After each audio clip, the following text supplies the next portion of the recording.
आयुक्तालय कॉलेज शिक्षा राजस्थान के इस प्लेटफॉर्म ज्ञान सुधा सक्सेस साथी में आपका स्वागत है। आइए आज हम करते हैं केमिस्ट्री के नेट जीआरएफ के रिएक्शन मैकेनिज्म्स से संबंधित कुछ एमसीक्यूज़ के एक्सप्लेनेशंस। जो पहला क्वेश्चन आपके स्क्रीन पे है वो 2 मार्क्स के लिए है और इसमें ये पूछा गया है कि the correct order of acidity for the following compounds. निम्नलिखित यौगिकों के अम्लता का क्रम पूछा गया है और इसमें सभी जो कंपाउंड्स हैं उसमें CH2 और ये CH2 इनके अम्लता का क्रम पूछा गया है। हमें मालूम है कि जो ये CH2 ग्रुप्स हैं वो इसलिए अम्लीय हैं और इनके हाइड्रोजन को किसी भी क्षार के द्वारा H+ के रूप में इसलिए निष्कासित किया जा सकता है क्योंकि ये प्रबल इलेक्ट्रॉन आकर्षी समूह जैसे कि C डबल बॉन्ड O से दोनों ओर से बंधे हुए हैं या बॉन्डेड हैं।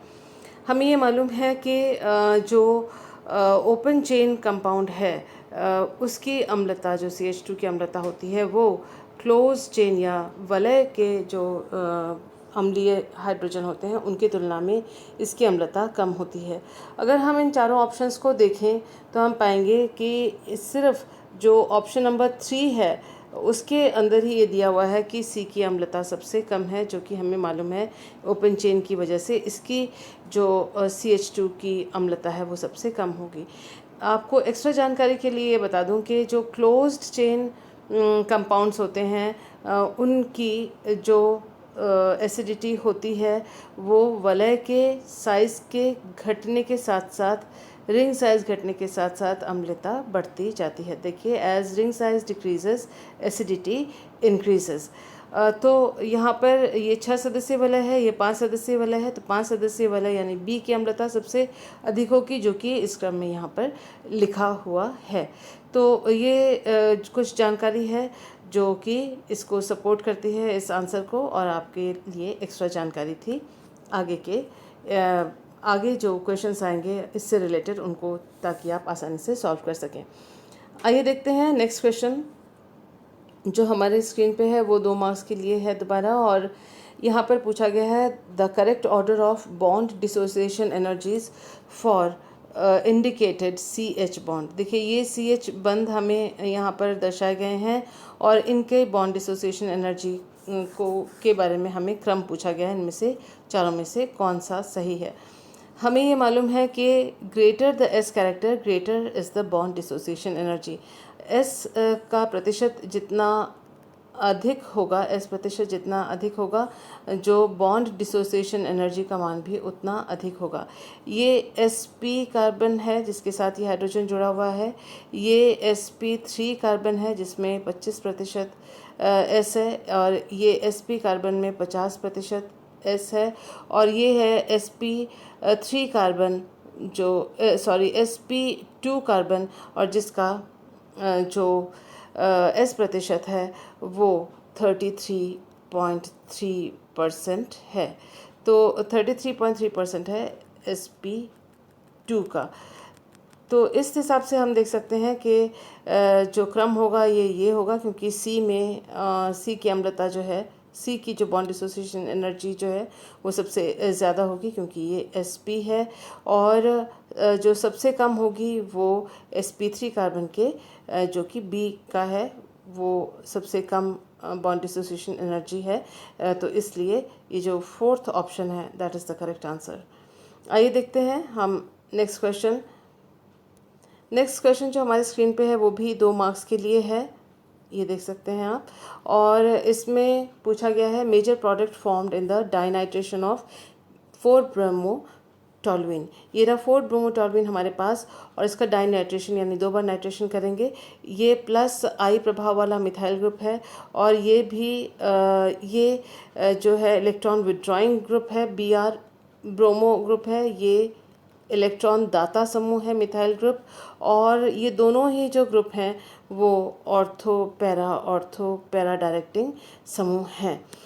इसके अलावा ये ऑर्थो पैरा डायरेक्टिंग और निष्क्रियणकारी समूह है, ये ऑर्थो पैरा डायरेक्टिंग सक्रियणकारी समूह है इलेक्ट्रॉन स्नेही प्रतिस्थापन अभिक्रिया के लिए।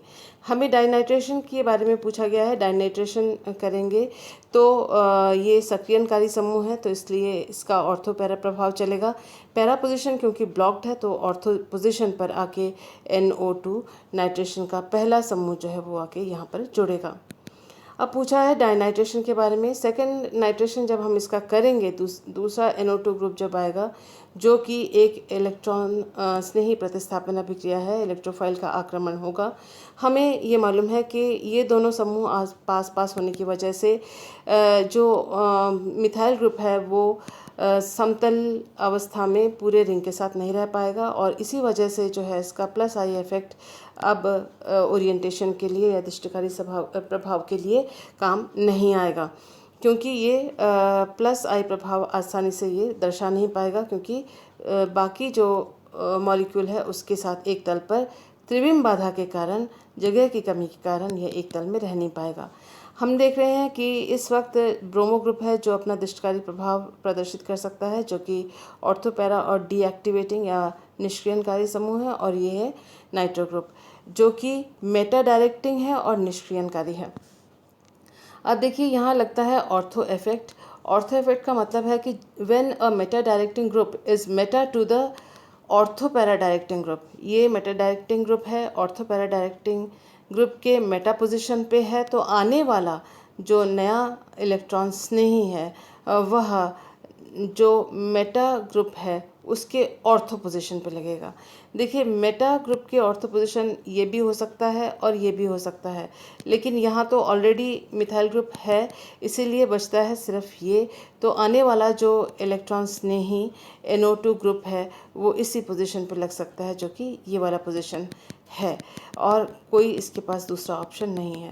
तो हम देख सकते हैं इन चारों ऑप्शंस जो हमको दिए गए हैं उसमें सिर्फ option number 2 is the correct answer. तो इस तरह से ये क्वेश्चन हल हुआ ऑर्थो इफेक्ट के द्वारा, और ऑर्थो इफेक्ट के ऊपर और भी क्वेश्चंस आते हैं, दिस इज़ इम्पॉर्टेंट। आइए देखते हैं नेक्स्ट क्वेश्चन। नेक्स्ट क्वेश्चन जो हमारे स्क्रीन पे है वो भी 2 मार्क्स के लिए है, और इसमें पूछा गया है the correct order of rate constants for the following series of reactions. यहाँ पर Z जो है वो अलग अलग हैं, और Z ये रिएक्शन पूरी है, और ये एक नाभिक स्नेही आक्रमण हो रहा है इस ब्रोमो वाले कार्बन पर, बेंजीन रिंग के इस कार्बन पर, और आप देख सकते हैं कि ये Z जो है वो पैरा पोजीशन पे रखा हुआ है ये ग्रुप। एंड ऑप्शंस इसकी जगह पे हैं कि ये CF3 हो सकता है, CH3 हो सकता है, या O मिथाइल ग्रुप हो सकता है, क्योंकि ये नाभिक स्नेही आक्रमण है। इस रिएक्शन में न्यूक्लियोफाइल का अटैक है। हमें मालूम है कि जो न्यूक्लियोफाइल है वह अटैक तभी करेगा जब ये जो रिंग होगा वह इलेक्ट्रॉन डेफिशिएंट या इलेक्ट्रॉन न्यून है। तो इलेक्ट्रॉन न्यून तब होगा जब ये जो ग्रुप है वह इलेक्ट्रॉन अट्रैक्टिंग हो या इलेक्ट्रॉन आकर्षी हो। तो इन जो तीनों ग्रुप्स हमको ऑप्शन दिए हुए हैं ये इलेक्ट्रॉन आकर्षी समूह है, यानी अगर CF3 होगा तो वलय में इलेक्ट्रॉन्स की जो इलेक्ट्रॉन्स का घनत्व कम होगा, और ये जो रिएक्शन है न्यूक्लियोफाइल का आक्रमण वो आसान होगा। तो हम देख सकते हैं कि रेट कांस्टेंट का मान CF3 के लिए सबसे ज़्यादा होगा। तो यहाँ पर ये दोनों 1 और 2 हैं जहाँ पर CF3 का मान सबसे ज़्यादा है, तो थर्ड और फोर्थ ऑप्शन को हमने क्रॉस किया। अब हम देखते हैं नंबर 1 और नंबर 2 में कौन सा हो सकता है। नंबर 1 नंबर 2 में जो OCH3 ग्रुप है वह इलेक्ट्रॉन दाता समूह है, और +R के द्वारा वह इलेक्ट्रॉन बेंजीन वलय को देगा। +R समूह यानी बेंजीन वलय को इलेक्ट्रॉन धनी, इसमें इलेक्ट्रॉन को जो है OCH3 ग्रुप जो है वो इलेक्ट्रॉन डेंसिटी बढ़ा देगा। इस वजह से जब OCH3 ग्रुप लिखा हुआ होगा या जुड़ा हुआ होगा यहाँ पर, वो रेट जो है सबसे कम होगी, जो कि ऑप्शन नंबर 1 पे आप देख सकते हैं कि OCH3 का जो रेट है रेट कांस्टेंट का मान सबसे कम है। तो ऑप्शन 1 सही है, ना कि ऑप्शन 2, क्योंकि ऑप्शन 2 में OCH3 का मान सबसे रेट कांस्टेंट का मान सबसे कम नहीं है, यानी OCH3 जब इस बेंजीन रिंग से जुड़ा हुआ हो तब की बात कर रहे हैं। तो ये तीनों ऑप्शंस नहीं हुए, ऑप्शन नंबर 1 इज़ राइट। वो इसलिए क्योंकि जो OCH3 ग्रुप होगा वो इलेक्ट्रॉन डेंसिटी को बढ़ा देगा और नाभिक स्नेही प्रतिस्थापन को घटा देगा। सबसे ज़्यादा ये घटाएगा और सबसे ज़्यादा ये इंक्रीज़ करेगा, क्योंकि इलेक्ट्रॉन आकर्षीय है और ये इलेक्ट्रॉन देता है +R समूह से के +R प्रभाव के द्वारा। आइए देखते हैं नेक्स्ट क्वेश्चन। नेक्स्ट क्वेश्चन भी 2 मार्क्स का है और इसमें ये पूछा गया है कि गिलमैन रिएजेंट का इस्तेमाल करते हुए कौन सा इनमें से कौन सा प्रोडक्ट हमें प्राप्त होगा। देखिए, गिलमैन रिएजेंट जो है वो है लिथियम डाइल्काइल कॉपर। ये रहा लिथियम डाइल्काइल कॉपर और ये एक इम्पॉर्टेंट रिएजेंट है और नेट JRF में इससे संबंधित क्वेश्चंस पूछे जाते हैं। यदि आपको रिएक्शन मैकेनिज्म पता भी नहीं हो तो आपको 2-3 चीज़ें मालूम होनी चाहिए। रिएक्शन मैकेनिज्म अगर याद भी नहीं रहे तो भी आप इसको सॉल्व कर सकते हैं। किस प्रकार से आप देखते हैं यहाँ पर देखिए, ये लिखा हुआ है OTBS, यानी जो TBS है silyl dimethyl tertiary butyl dimethyl silane. तो ये tertiary butyl dimethyl silyl group है। आप देख सकते हैं कि इसमें एक टर्शरी ब्यूटाइल ग्रुप है और इसमें डाइमिथाइल ग्रुप 2 मिथाइल ग्रुप इसमें जुड़े हुए हैं। तो इसका आकार काफ़ी बड़ा है। ये हमको ध्यान में रखना है कि OTBS ये जो आकार है काफ़ी बड़ा है। इसमें electron lone pair of electron हैं। इसके आकार बहुत सारे बॉन्ड्स हैं, बहुत सारे एटम्स इसके अंदर हैं। और हमें मालूम है कि जो गिलमैन रिएजेंट है वह कार्बोनाइल ग्रुप के साथ रिएक्ट नहीं करता। हमें ये भी मालूम है कि जो गिलमैन रिएजेंट है वो इनोन में, देखिए इनोन है, ये इन ये ओन, तो इनोन कहा जाएगा। एक अंतरीय डबल बॉन्ड है इसके अंदर, यानी कॉन्जुगेटेड डबल बॉन्ड है इसके अंदर। और कॉन्जुगेटेड डबल बॉन्ड में जो बीटा कार्बन होता है उस कार्बन का एल्काइलेशन किया जाता है गिलमैन रिएजेंट के द्वारा, यानी यहाँ पर एल्काइल ग्रुप आएगा और इसमें कोई रिएक्शन नहीं होगी। उसका मतलब ये देखिए, ऑप्शन 1 और ऑप्शन 4 में रिएक्शन OH का दिखाया गया है, उसका मतलब ये दोनों ऑप्शन कैंसिल आउट हो गए। अब जब यहाँ पर एल्काइलेशन ये यहाँ पर भी हो रही है और यहाँ पर भी हो रही है, इन दोनों में से राइट कौन सा है? राइट है ये। क्यों? ये देखिए कि जो 2 नंबर है और जो 3 नंबर है उसमें अंतर सिर्फ ये है कि मिथाइल ग्रुप उसी तल में है जहाँ OTBS है, और इसमें इस वाले में देखिए आप मिथाइल ग्रुप उस तल से ऊपर उठा हुआ है और OTBS जो है तल से नीचे गया हुआ है। तो उसका मतलब इन दोनों के बीच में काफ़ी दूरी है। यहाँ दोनों एक ही तल में है तो इन दोनों के बीच में दूरी नहीं है, ये पास पास हैं तो इनके अंदर प्रतिकर्षण ज़्यादा होगा। यानी ये मिथाइल ग्रुप और OTBS दोनों पास हैं, एक ही तल पर नीचे की तरफ दोनों हैं, तल से नीचे, ये तल से ऊपर ये तल से नीचे, इनके बीच में दूरी ज़्यादा है, इनके बीच में प्रतिकर्षण कम है। तो ये स्टेरिक हिंडरेंस भी कम है, त्रिविम बाधा इनमें कम है, इनमें इलेक्ट्रॉन रिपल्शन कम है, तो इसीलिए ये आसानी से बनेगा, ना कि ये। तो ये तो लॉजिकल डिडक्शन हुआ। ये रहा इसका मैकेनिज्म, जो कि आप देख सकते हैं। मैकेनिज्म को आप ध्यान में रखें इसलिए क्योंकि गिलमैन रिएजेंट के ऊपर कई क्वेश्चंस आते हैं। शॉर्ट में मैकेनिज्म को देख लेते हैं। वो ये कि देखिए जो बीटा कार्बन है उस पर मिथाइल ग्रुप का ट्रांसफ़र हुआ और यहाँ पर कार्बन के ऊपर आया इलेक्ट्रॉन शिफ्ट की वजह से नेगेटिव चार्ज। वाटर के साथ प्रोटोनेशन दोबारा हुआ, यहाँ CH2 में परिवर्तित हो गया और ये OTBS जो है वो यहाँ पर लगा हुआ है। तो ये जो क्वेश्चन था वो स्टीरियोकेमिस्ट्री के ऊपर बेस था।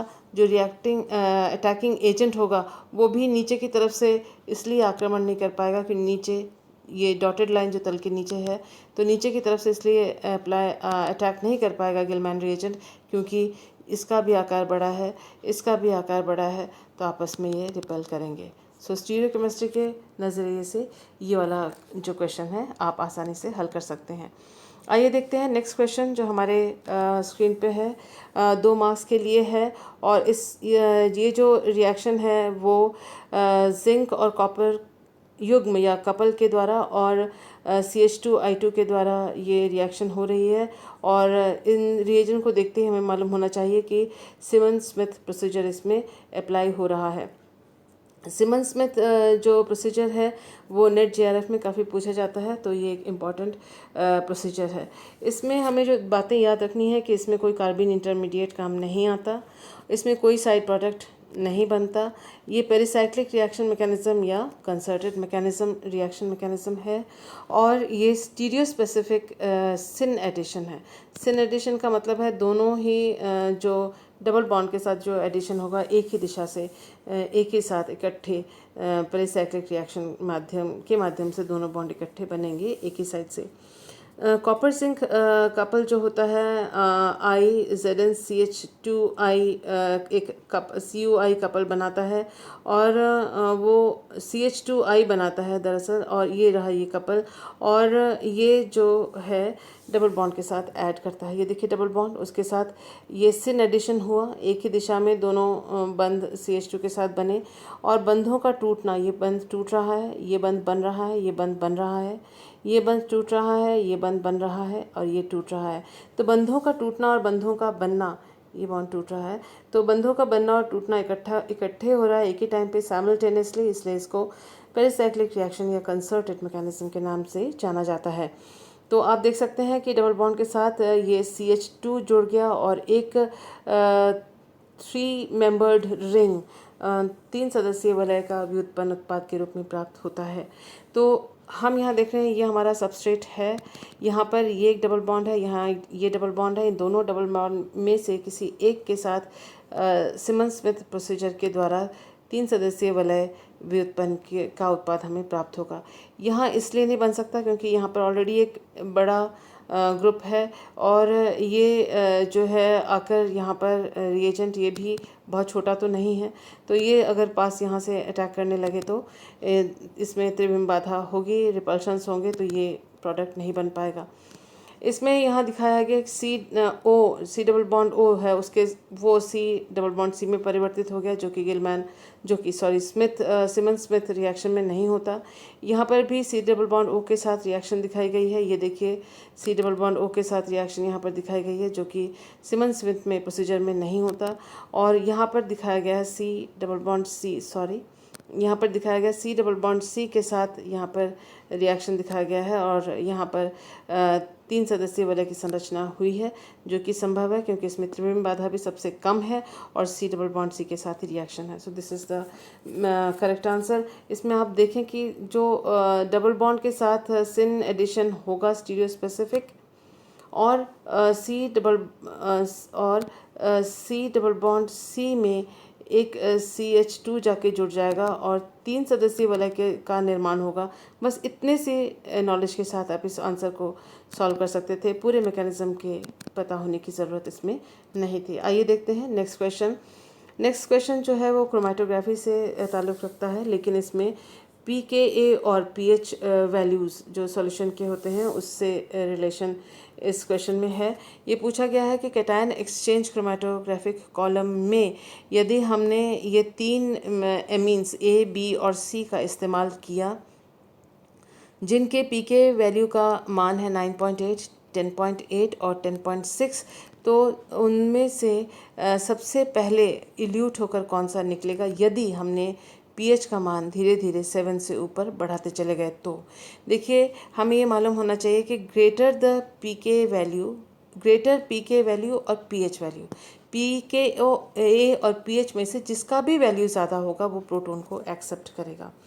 देखिए 9.8 जो है वो 7 pH से जब हम pH सॉल्यूशन का इंक्रीज़ करेंगे तो 9.8 पहले पहुंचेगा, उसके बाद पहुंचेगा 10.6, उसके बाद पहुंचेगा 10.8।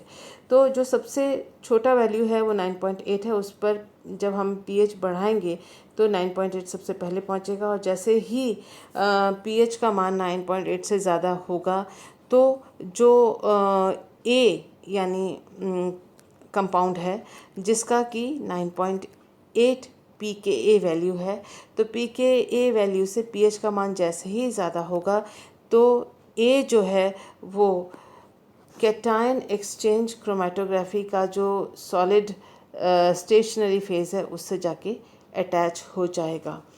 जैसे ही और बढ़ाएंगे pH तो pH 10.6 तक पहुंचेगा, तो जो बी है 10.6 जो सी का वैल्यू है, सी जो है वो स्टेशनरी फेज केटायन एक्सचेंज के जाके जुड़ेगा। तो उसका मतलब जो पहले जुड़ेगा वो सबसे आखिर में इल्यूशन से निकलेगा, क्योंकि वो बॉन्डेड हो जाएगा। जैसे जैसे पहले ए बॉन्डेड होगा, फिर बॉन्डेड होगा सी, क्योंकि सी का 10.6 मान है, और सबसे लास्ट में बॉन्ड होगा स्टेशनरी फेज की केटायन एक्सचेंज कॉलम के बी, क्योंकि उसका मान जो पी के वैल्यू का 10.8 है। तो ये वाला जो क्रम है वो सही आंसर है, क्योंकि ए का इल्यूशन यानी कॉलम से निकलना सबसे आखिर में होगा। सबसे पहले बी निकलेगा, क्योंकि वो सबसे आखिर में कॉलम से बॉन्डेड होगा या स्टेशनरी फेज से बॉन्डेड होगा। देखिए क्रोमेटोग्राफिक कॉलम है और इसमें हमने अगर मिश्रण डाला है तरह तरह के एमीन का, तो जिसका नंबर पहले बॉन्ड होने का आता है वो होगा जिसका पी के का मान सबसे कम है इस केस में, क्योंकि 7 से ज़्यादा धीरे धीरे बढ़ा रहे हैं। तो ए जो है सबसे पहले बंधित हो जाएगा, बी उसके बाद बी सबसे आखिर में बॉन्डेड होगा और सी बीच, इन दोनों के बीच में बॉन्डेड होगा। फिर उसके बाद जब हम इल्यूशन करते हैं तो उसके बाद जो सबसे लास्ट में केटायन एक्सचेंज के स्टेशनरी फेज से बॉन्डेड होता है वो सबसे पहले निकल कर आता है, यानी बी सबसे लास्ट में बॉन्डेड हुआ, क्योंकि उसका पीएच जो है 10.8 है जो आखिर में आएगा बढ़ते बढ़ते, तो वो सबसे लास्ट में सबसे पहले निकल कर आएगा, और ए जो सबसे पहले बॉन्डेड हुआ था वो सबसे लास्ट में इसमें से इल्यूट होके निकलेगा।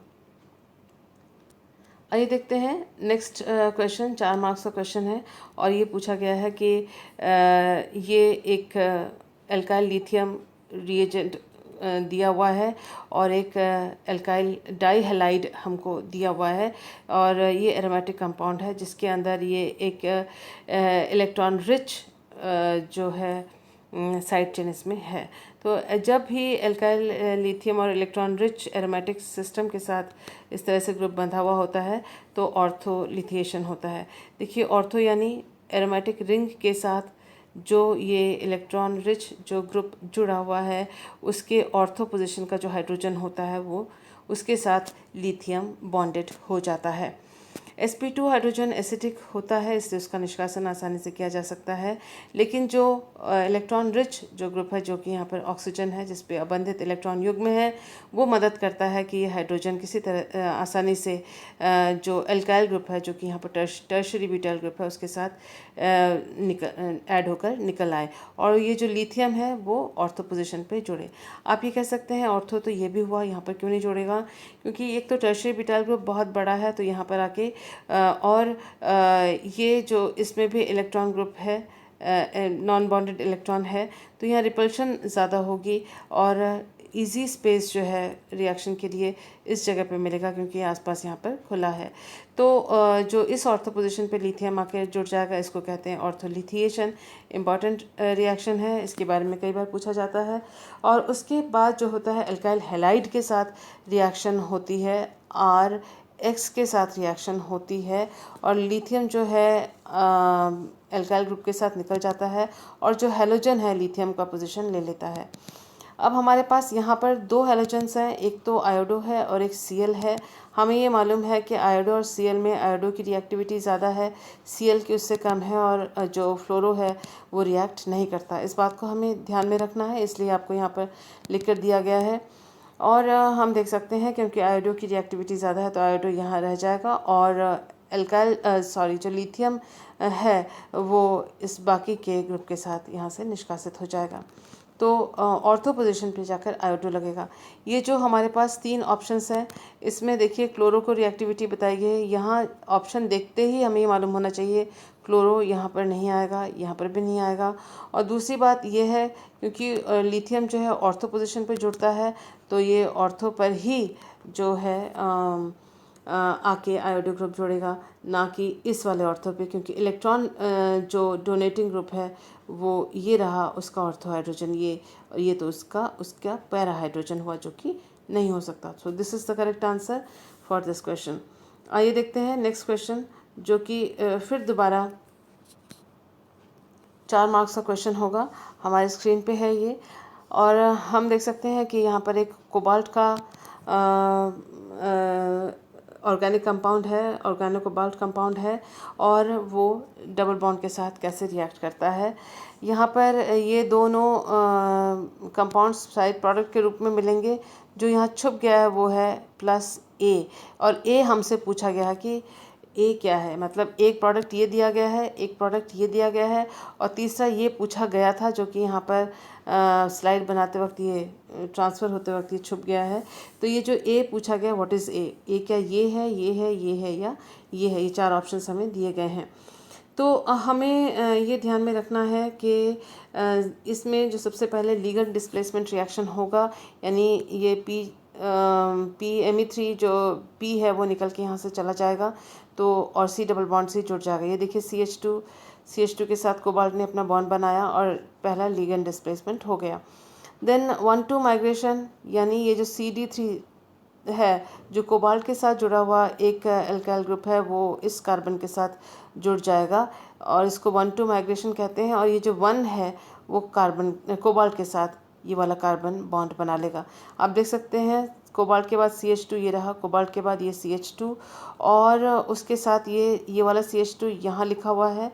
क्योंकि इस हाइड्रोजन को माइग्रेशन करते हुए दिखाना है, इसलिए इस CH2 को इस तरह से अलग से H को दिखाया गया है, और ये CD3 जो है CH2 के साथ जुड़ा हुआ ये रहा। ये जो CD3 है कोबाल्ट के साथ जुड़ा हुआ है यहाँ।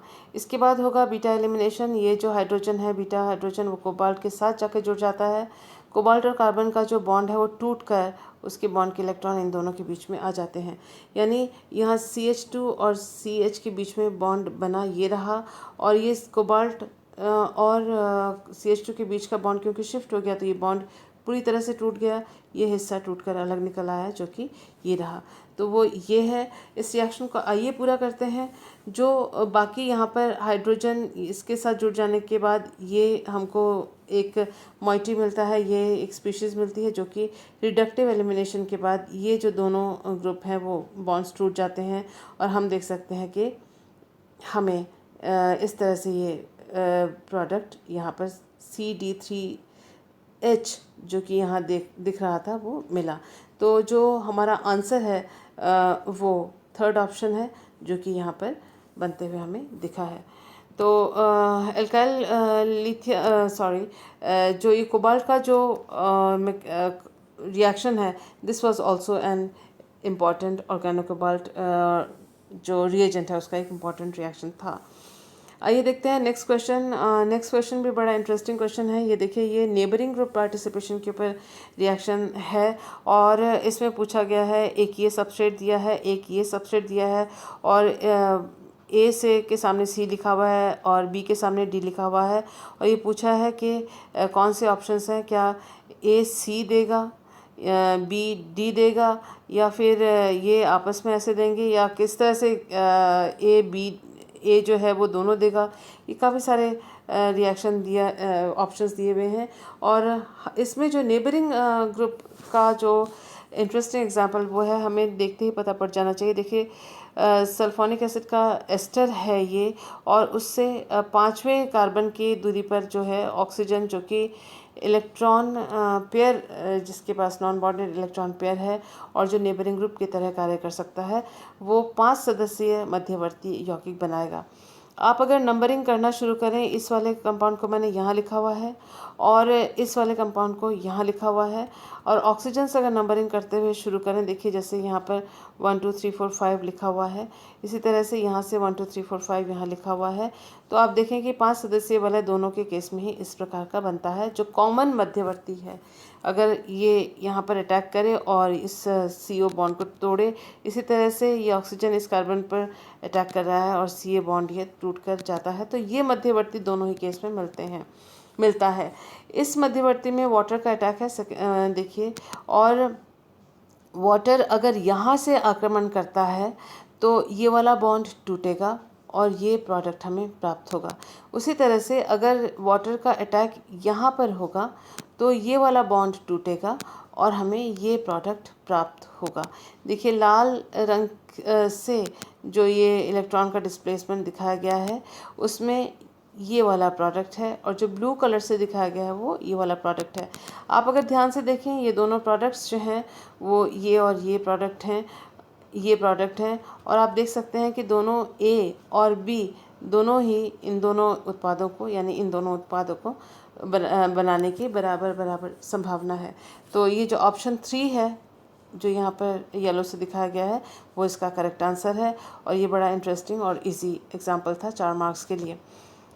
नेक्स्ट क्वेश्चन जो हमारे स्क्रीन पे है वो भी 4 मार्क्स के लिए है। ये आप देख सकते हैं बायोमोलिक्यूल या कार्बोहाइड्रेट का मॉलिक्यूल है, जिसमें सारे जो OH हैं वो OAC के द्वारा प्रोटेक्टेड हैं। इसमें जो रिएक्शन देखते ही हमें मालूम पड़ती है जो बात, वो ये कि इसमें ब्रोमिनेशन होगा, और ये भी मालूम पड़ रहा है कि इसमें आयोडीनेशन होगा और OCH3 ग्रुप भी इसके अंदर ऐड होगा। हमसे पूछा गया है कि इस रिएक्शन का मेजर प्रोडक्ट कौन सा होगा। ये 4 ऑप्शन दे रखे हैं, 1, 2, 3 एंड 4। हम इसका मैकेनिज़्म देख लें। देखिए, एक बात और याद रखें कि एनोमेरिक इफ़ेक्ट का याद रखें कि इसमें जो ऑक्सीजन होता है उसके साथ जो अल्फ़ा पोजीशन होता है उसमें एक OAC या OCH3 ग्रुप आसानी से यहाँ पर एडजस्ट होता है। और आइए देखते हैं कि, और उसका जो इलेक्ट्रॉन, ये जो इफ़ेक्ट है, इलेक्ट्रॉन डिस्प्लेसमेंट इफ़ेक्ट है, वो OAC ग्रुप को यहाँ पर डिस्प्लेस कर रहा है। और आप देख सकते हैं कि यहाँ पर ब्रोमिनेशन हो रही है इस तरह से, दिस इज़ द मैकेनिज़्म। और ये जो इंटरमीडिएट इसके डिस्प्लेस होने के बाद बना था ऑक्सीजन के ऊपर O+ चार्ज है। यहाँ पर देखिए फिर दोबारा ब्रोमो के अटैक की वजह से एक्सियल ग्रुप पे ब्रोमो ग्रुप आ गया है।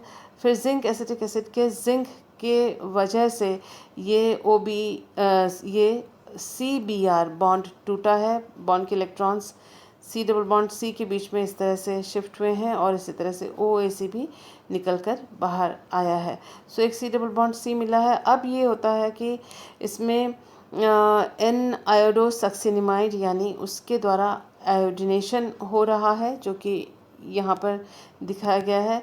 आयोडीनेशन इस तरह से जैसे ब्रोमिनेशन होता है 3 मेंबर ड्रिंक के द्वारा, आयोडीन के ऊपर यहाँ पर प्लस चार्ज है, इस तरह से एक मध्यवर्ती हमें प्राप्त होता है। और उसके बाद OMe ग्रुप के द्वारा, मिथॉक्साइड ग्रुप के द्वारा न्यूक्लियोफिलिक अटैक से ये रिंग ओपनिंग हो रही है, और ये आई एक्सियल पोजीशन पे, और उस OCH3 जो है वो दोबारा एक्सियल पोजीशन पे आता है। यहाँ जो इस पोजीशन पे ही अटैक क्यों हुआ और इस पे क्यों नहीं हुआ, उसका कारण ये है कि यहाँ अटैक इसलिए होगा क्योंकि इसके अगर इसके ऊपर प्लस चार्ज आता है तो ऑक्सीजन के पास निकटवर्ती होने पर इसका स्टेबलाइजेशन ज़्यादा होगा। तो यहाँ अगर इलेक्ट्रॉन न्यूनता आती है तो वो इसके द्वारा स्थायी, इलेक्ट्रॉन डेफिशिएंसी अगर यहाँ आती है तो उसके ऑक्सीजन के द्वारा वो स्थायित्व प्राप्त करता है। इसीलिए यहाँ पर जो है OCH3 का अटैक होगा। और मोरओवर ये जो OMe ग्रुप है वो एनोमेरिक इफेक्ट की वजह से ज़्यादा यहाँ स्टेबल होता है। आइए देखते हैं कि इसका आंसर क्या है। देखिए, आंसर है इसका, जैसा कि हम देख ही सक रहे हैं, आंसर है इसका 2। दिस इज़ द ऑप्शन जो कि ये वाला प्रोडक्ट सेम है। So this was the mechanism that you have to keep in mind. Next question हम करते हैं, the major product form in the following reaction. इसमें हमको जो चीज़ें हमें देखते ही मालूम पड़ रही हैं वो है कि ZnI2 एक कैटलिस्ट का काम कर रहा है, और ट्राईमिथाइल सिलाइल साइनाइड जो है वो यहाँ पर है, जो ऑक्सीजन के साथ जुड़ेगा। फिर हमने देखा IPR यानी PRI है, यहाँ पर आइसोप्रोपाइल आयोडाइड है, यानी एल्काइलेशन यहाँ पर है। इसके अलावा LDA लिथियम डाइसोप्रोपाइल एमाइड, यानी वो बेस की तरह कार्य करेगा। तो यहाँ पर अगर एल्काइलेशन हो रहा है तो हमें दिया हुआ है बेंजाल्डिहाइड। एल्काइलेशन यहाँ जो चांस है उसका बेंजाल्डिहाइड के H का ही इसमें एल्काइलेशन हो सकता है। आप देखें कि जिंक आयोडाइड जो है वो एक कैटलिस्ट की तरह कार्य कर रहा है, जो कि हमको दिया हुआ है। और यहाँ पर OTMS बॉन्ड बनता है और जो CN है एस साइनाइड आयन निकल के आ जाता है। ये वाला जो हाइड्रोजन है वो एल्काइलेट होगा और ये जो मध्यवर्ती बना है इसमें ये जो साइनाइड आयन फर्स्ट स्टेप में निकला था ये न्यूक्लियोफिलिक अटैक करके इस तरह से टेट्राहाइड्रल कार्बन बनाता है मध्यवर्ती के रूप में। अब जो बेस है वो इसमें से प्रोटॉन का निष्कासन करता है और ये कार्बन हाइड्रोजन बंध के इलेक्ट्रॉन CN के कार्बन और इस कार्बन के बीच में शिफ्ट हो जाता है। तो इस तरह से डबल बॉन्ड आता है जो कि अम्पोलंग है, अनस्टेबल है। ये अम्पोलंग इसलिए देखिए कि ये जो कार्बोनाइल कार्बन था, ये वाला कार्बन था, वही ये वाला कार्बन है। तो कार्बोनाइल कार्बन क्या होता है, हमेशा इलेक्ट्रॉन न्यून होता है, लेकिन आप यहाँ देखें कि वो इलेक्ट्रॉन रिच है। इलेक्ट्रॉन इस तरह से शिफ्ट हो रहा है और ये इलेक्ट्रॉन रिच हो गया तो ये अम्पोलंग हुआ, रिवर्सल ऑफ पोलैरिटी हुई यहाँ पर, और ये अब आइसोप्रोपाइल आयोडाइड के ऊपर आक्रमण करके और I- को यहाँ से निष्कासित कर रहा है। एक न्यूक्लियोफिलिक अटैक हुआ और इस तरह से जो आइसोप्रोपाइल ग्रुप के साथ एल्काइलेशन इस कार्बोनाइल कार्बन, ये कार्बोनाइल कार्बन ही था जो यहाँ से हमें प्राप्त हुआ था, उस पर हुआ है। और ये जो पोर्शन, ये जो पार्ट है, इस वजह से ये रिएक्शन इम्पॉर्टेंट है और इस प्रकार के अम्पोलंग वाले रिएक्शन नेट JRF में अक्सर पूछे जाते हैं। अब देखते हैं इसके बाद नेक्स्ट क्या होता है। इसके बाद वाटर H3O+ के साथ जब इसका रिएक्शन हुआ तो यहाँ पर डी प्रोटेक्शन हुआ और ये OH के रूप में परिवर्तित हो गया। और फिर जब हमने बेस का इस्तेमाल किया तो यहाँ से प्रोटॉन निकल जाता है और O- बन जाता है। और O- वापस, क्योंकि हमें जो कार्बोनाइल ग्रुप है हमें वापस प्राप्त करना है, तो ये इस तरह से इलेक्ट्रॉन शिफ्ट हुआ। ऑक्सीजन का जो माइनस चार्ज है वो कार्बन और ऑक्सीजन के बीच में, और साइनो ग्रुप अपने इलेक्ट्रॉन्स को लेके यहाँ से निकल जाता है। तो इस तरह से हम देख सकते हैं जो हाइड्रोजन है उसको हटाकर एल्काइल ग्रुप यहाँ, आइसोप्रोपाइल ग्रुप यहाँ पर जुड़ गया है। तो दिस इज़ द आंसर। ये रिएक्शन मैकेनिज्म आपको इन रिएजेंट्स का क्या काम है वो ध्यान में रखते हुए इसको आप सॉल्व कर सकते हैं। इससे नेक्स्ट वाले रिएक्शन को करने से पहले हमें बार्टन रिएक्शन या बार्टन नाइट्राइट एस्टर रिएक्शन, जिसका नाम है, दोनों नाम से ये पुकारा जाता है, उसके बारे में जानकारी होनी चाहिए। जब भी NO2 ग्रुप हो और लाइट का इस्तेमाल हो तो आप ये मान सकते हैं कि बार्टन रिएक्शन होगा। और साथ ही साथ आपको ढूंढना होगा कि गामा कार्बन पर हाइड्रोजन है कि नहीं। तो ये देखो, जो जहाँ पर जो फंक्शनल ग्रुप जिस कार्बन से जुड़ा हुआ है, जिसको अगर हमने पहले को alpha, then beta, then gamma and then this is delta. तो डेल्टा कार्बन पर हाइड्रोजन है कि नहीं ये आपको देखना है। और अगर NO2 ग्रुप है, लाइट है, डेल्टा कार्बन पर हाइड्रोजन है, तो बार्टन रिएक्शन होगा। तो इस तरह से बार्टन रिएक्शन के मैकेनिज्म तो ये दिया हुआ है। इसमें जो मेन बात अपने को ध्यान में रखनी है कि इसमें एक 6 सदस्यीय वलय जैसी रेडिकल इंटरमीडिएट का निर्माण होता है और ये सिन एब्स्ट्रैक्शन ऑफ डेल्टा हाइड्रोजन है। यानी जिस साइड से NO2 ग्रुप है उसी साइड का जो हाइड्रोजन है उसका एब्स्ट्रैक्शन इसके अंदर होगा, जिससे कि ऑक्साइम एक उत्पाद के रूप में प्राप्त होगा।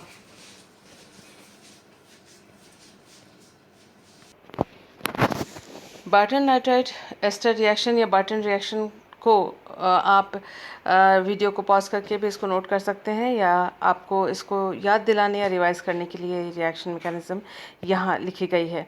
आइए देखते हैं हम अपना नेक्स्ट रिएक्शन। इसमें देखें कि पूछा गया है the major product formed in the following reaction is. ये रिएक्शन हमको दिया हुआ है और हमसे पूछा गया है कि इसमें मेजर प्रोडक्ट क्या होगा। तो ये देखिए ONO ग्रुप है और लाइट का इस्तेमाल किया गया है तो बार्टन रिएक्शन होगा। हमें ये ढूंढना है कि डेल्टा हाइड्रोजन कहाँ पर है। तो ये देखिए यहाँ पर मैंने इसको मार्क किया हुआ है, रिएक्शन मैकेनिज्म के साथ में इसको दिखाया हुआ है। जो डेल्टा है वो ये भी हो सकता है, ये भी हो सकता है और ये हो सकता है। 3 जगह पे डेल्टा आ सकता है। अल्फ़ा बीटा गामा डेल्टा यहाँ से करें, या अल्फ़ा बीटा गामा डेल्टा यहाँ से करें, या अल्फ़ा बीटा गामा डेल्टा इस प्रकार से करें। तो हम देखते हैं जो सबसे बड़ी बात जो हमको ध्यान में रखनी है कि सिन एब्स्ट्रैक्शन होता है, एक ही साइड से एब्स्ट्रैक्शन होता है हाइड्रोजन का जहाँ की NO2 ग्रुप है। तो उसका मतलब ये है कि आप यहाँ देखिए कि ये जो है डॉटेड लाइन से यानी तल के नीचे दिखाई गई है, ये भी तल के नीचे दिखाया गया है। तो यही एक पोजीशन है जहाँ पर से यहाँ से हाइड्रोजन एब्स्ट्रैक्ट होगा और कहीं से नहीं। हम अगर इन ऑप्शंस को देखें जो हमें दिए हुए हैं, ये चारों ऑप्शंस, इसमें देखिए यहाँ पर इस जगह पे दिया हुआ है C डबल बॉन्ड O जो कि नहीं हो सकता। देन यहाँ पर एक CHO ग्रुप का CHO ग्रुप बनाया हुआ दिखा है जो कि यहाँ नहीं हो सकता इस पोजीशन पे, क्योंकि वहाँ पर भी डेल्टा पोजीशन से बाहर है, ये नहीं हो सकता। ये ऑप्शन, ये दोनों नहीं है। उसके बाद आप देख सकते हैं कि यहाँ पर जो तल के नीचे है ये NO ग्रुप, लेकिन ये जो पोजीशन है ये तल पर है, यानी इनका तल एक जैसा नहीं है, तो ये भी ऑप्शन नहीं हो सकता। बचता है ये ऑप्शन जो कि C डबल बॉन्ड O जो है वो उसी तल पे है जिस तल पर पहले ONO ग्रुप जुड़ा हुआ था। तो अगर हम रिएक्शन मैकेनिज्म के बारे में कुछ भी न जाने, उसके बावजूद भी हम ये बोल सकते हैं कि option 1 is the correct option. लेकिन फिर भी आपकी जानकारी के लिए ये मैकेनिज्म को इस प्रकार से लिखा हुआ है, आप इसे देख सकते हैं कि ये देखिए सिन एब्स्ट्रैक्शन हुआ इस वाले हाइड्रोजन का डेल्टा एब्स्ट्रैक्शन हुआ, सिन एब्स्ट्रैक्शन। तो यहाँ पर आप देख सकते हैं रेडिकल यहाँ पर आया है, और ये OH जो ये O रेडिकल बना था यहाँ से हाइड्रोजन लेके गया उसी दिशा से जहाँ पर ऑक्सीजन था, और इसलिए ये OH यहाँ पर बना। इसके बाद ये जो NO रेडिकल था वो इसके साथ जुड़ा, तो ये यहाँ पर ये देख सकते हैं आप, ये NO रेडिकल यहाँ जुड़ा हुआ है। और उसके साथ ही आप देख सकते हैं यहाँ पर टॉटोमेरिज्म हुआ, टॉटोमेरिज्म के वजह से ये ऑक्साइड बना है, और फिर हाइड्रोलिसिस की वजह से ये C डबल बॉन्ड N जो है उसकी जगह C डबल बॉन्ड O आया है। So this mechanism is not needed. ऐसे ज़रूरत नहीं है कि आप इस मैकेनिज्म की सहायता से इसको सॉल्व करो, लेकिन मैकेनिज्म आपकी जानकारी के लिए दोबारा यहाँ पर दे दी गई है। आइए देखते हैं नेक्स्ट क्वेश्चन 4 मार्क्स का क्वेश्चन है, और इसमें एक बायोमॉलिक्यूल यहाँ पर दिया हुआ है जिसके सारे जो OH ग्रुप्स हैं वो प्रोटेक्टेड हैं, आप यहाँ पर देख सकते हैं। ये क्वेश्चन इतना बड़ा सा है और इसको देखते ही ऐसा लगेगा कि पता नहीं इसको किस तरह से सॉल्व करें, लेकिन ये बहुत आसान सा है। देखिए यहाँ पर दिया हुआ है 1 इक्विवेलेंट दिया हुआ है, और लिखा हुआ है कि ये DDQ यानी डाई क्लोरो डाई साइक्लोक्विनोन यहाँ पर हमको दिया हुआ है, जो कि हमें इसके बारे में जानकारी होनी चाहिए, वो इम्पॉर्टेंट है। वो जो इस बॉक्स में लिखी हुई है वो ये कि DDQ जो है is used for D protection of benzyl ether through 1 electron process. तो ये डाईक्लोरो डाईसाइक्लोक्विनोन जो है वो डी प्रोटेक्शन विपरिरक्षण करता है बेंजाइल ईथर का। बेंजाइल ईथर यहाँ पर केवल ये 2 हैं, ये बेंजाइल ईथर नहीं है, ये भी बेंजाइल ईथर नहीं है, और ये भी बेंजाइल ईथर नहीं है। तो ये 2 बेंजाइल ईथर हैं क्योंकि CH2 और PH ग्रुप लगा हुआ है। देखिए CH2 and PH group, CH2 PH group ये हैं। तो आप देख सकते हैं कि नेक्स्ट जो है कि OMe is an electron releasing group. इसमें ये दोनों ग्रुप जो हैं वो उनका डी प्रोटेक्शन नहीं होगा, इनको हम छोड़ते हैं। इन दोनों ग्रुप का डी प्रोटेक्शन इन दोनों में से किसी एक का हो सकता है। तो ये चारों ऑप्शन में से ढूंढते हैं कि कौन कौन सा ऑप्शन नहीं हो सकते। देखिए इन्होंने इस वाले में इन्होंने इस ग्रुप को डी प्रोटेक्ट हटाते हुए देखा है, जबकि ये बेंजाइल ईथर नहीं है, तो ये ऑप्शन नहीं होगा। इस वाले ऑप्शन में देखते हैं कि इन्होंने जो है इसको डी प्रोटेक्ट होते हुए दिखाया है, जबकि ये जो ग्रुप है वो बेंजाइल ईथर नहीं है, क्योंकि आप ध्यान से देखें ये OCO ये एस्टर ग्रुपिंग है, तो ये बेंजाइल ईथर नहीं है। तो ये वाला ऑप्शन भी नहीं होगा, ये ऑप्शन भी नहीं होगा। ये जो ये वाला ऑप्शन दिया हुआ है इसमें आप देखें कि इन्होंने जो ये बेंजाइल ईथर ग्रुप है OCH2PH इसको जाते हुए दिखाया, डिप्रोटेक्शन करते हुए दिखाया, जबकि ये आंसर इसलिए नहीं होगा कि OMe ग्रुप जो यहाँ जुड़ा हुआ है वो डिप्रोटेक्शन में सहायक होता है, और जबकि पीएच में कोई OMe ग्रुप नहीं है। इसलिए अगर एक इक्विवेलेंट लिया हुआ है तो इसी का डिप्रोटेक्शन होगा, एक इक्विवेलेंट से ज़्यादा अगर लिया होता तो इसका भी डिप्रोटेक्शन होता। तो फिलहाल एक इक्विवेलेंट DDQ के साथ इसका डिप्रोटेक्शन नहीं होगा। तो आंसर इज़ दिस, जहाँ की आप देख सकते हैं ये OMe ग्रुप लगाया हुआ, ये बेंजाइल ईथर ग्रुप, इसका DDQ के द्वारा डिप्रोटेक्शन होगा। So this is the correct answer. Mechanism ना पता हो तो भी, लेकिन आपके लिए ये है मैकेनिज़्म। इसमें आप देख सकते हैं जो OMe ग्रुप है वो इलेक्ट्रॉन अपने शिफ्ट करा के इस जो डिप्रोटेक्शन में मददगार साबित होता है। तो ज़रूरी नहीं है कि इस रिएक्शन मैकेनिज़्म को आप याद रखें, लेकिन जो फंडामेंटल बेसिक बात थी कि OMe ग्रुप मदद करता है, उसी से आप इस क्वेश्चन को सॉल्व कर सकते थे। तो मुझे उम्मीद है कि आज के जो इस सेशन में आपको काफ़ी जानकारियाँ मिली होंगी। अगर आपको जानकारी अच्छी लगी हो तो ज़रूर इसमें पॉजिटिव कमेंट्स मुझे दें, ताकि फर्दर और वीडियोस बनाने में मेरी रुचि भी बनी रहे। Thank you for being with me.